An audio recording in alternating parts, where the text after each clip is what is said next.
How do you improve your chances of raising money? You're ready to raise your startup funding. You want everything to be right so you improve your chances of getting funded.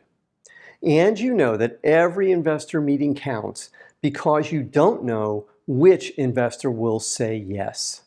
No one does. Today's video is all about making sure you are truly prepared to raise your funding. I'll share with you, based on my experience, a checklist of the 9 things you should do to prepare to raise funding, why these 9 things are important, and the steps you need to take to implement each item on the checklist. Finally, you'll want to listen to my one final thought segment at the end of today's video. It's well worth the wait. I hope you like it. Hi, I'm Brett.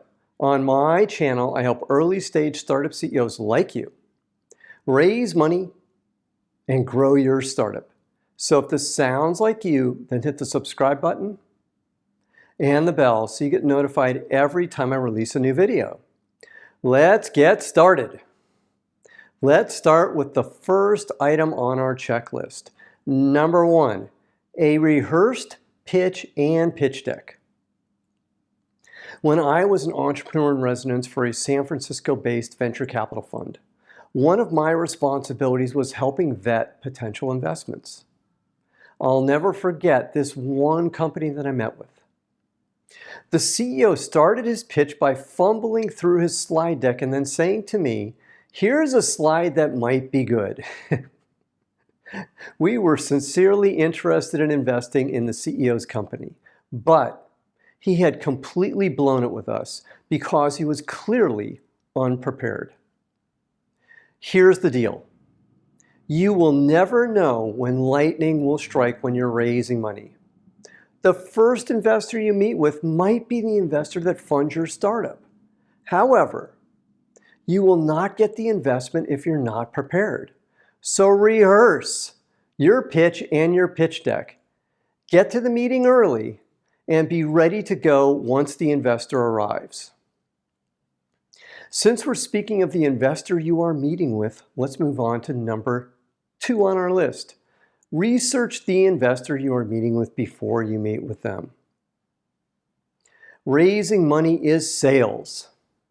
You are selling an equity stake in your startup in return for a lot of money. In any big money transaction, you want to know as much about the other side as you can. The beautiful thing is, this is easy to do. You can use LinkedIn to get a profile of the investor. You can go to the investor's website. You can read the investor's posts and watch their YouTube videos. You can understand the typical amount the investor invests before the meeting. Next, let's move on to the next thing you should have ready before the meeting. Number 3, you need a lawyer who has previously negotiated startup financing.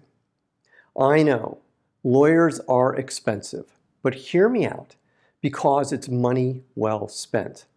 Let's say an investor gets excited about your company and they give you a term sheet. Term sheets have expiration dates that can be as short as 1 day. Believe me, I know because I had one. That was actually 1 day. I had 24 hours to respond and that was it. And you are in no position to negotiate it on your own. That's why you'll want an experienced lawyer ready to go. There are other things your lawyer will help you with, including making sure your corporate setup is correct for an equity investment. Speaking of information you'll want, let's move on to number 4 on our list. A data room that has all the information investors want. Great news. The investor you just met with wants to proceed to diligence, and they want access to your data room. You'll want the data room already loaded with the information they're likely to ask for. The reason you want to do this is you don't want to be the delay in the investment process. The easier you make it for investors, the more likely you are to get an investment. You'll need a protected environment for your data room. My recommendation is using Digify. You can find out more at www.digify.com. Next, you'll want to do this, number 5 on our list, a list of potential investors in a process and strategy for managing the investment process. It's a numbers game when you're raising money. Remember this statistic. For every 100 face-to-face meetings an angel investor or VC will take, they will invest in just one company. So my view was, when I was raising money, that I needed to meet with at least 100 investors to raise money. In my case, it took us 64 investors before we raised our initial funding. That's a lot of investors to keep straight. You'll want a list of all the investors you want to meet with, a strategy for the process, and you'll want to manage the investment process with a CRM tool of some sort.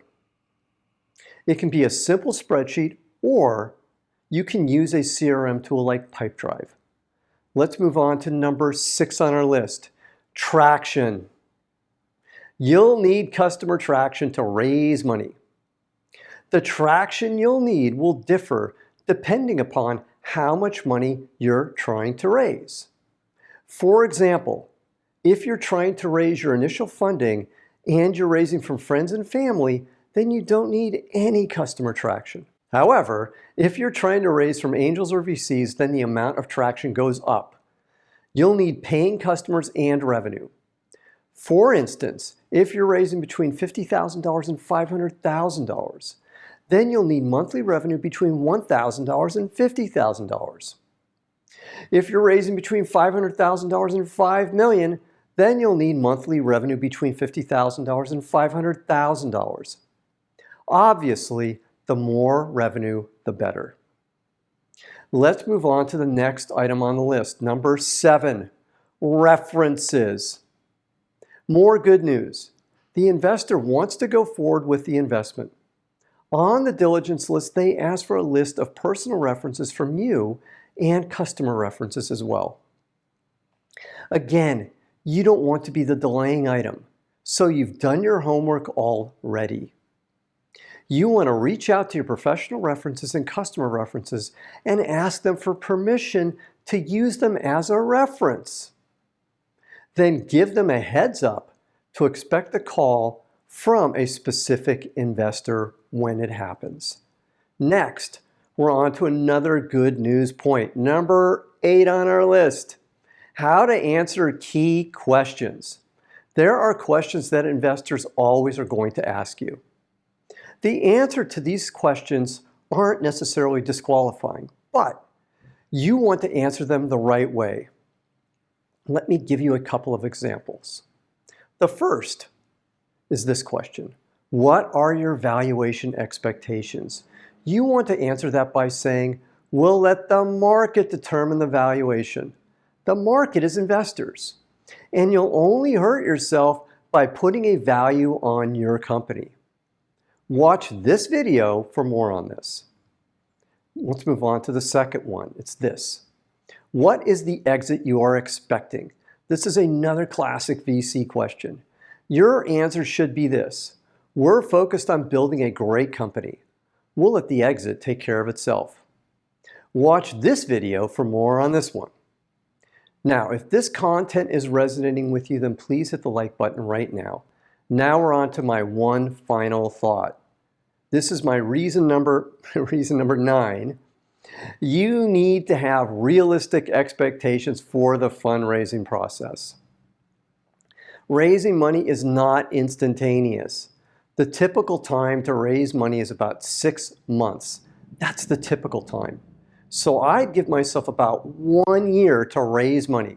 That way you have some buffer just in case the fundraising process takes longer than normal.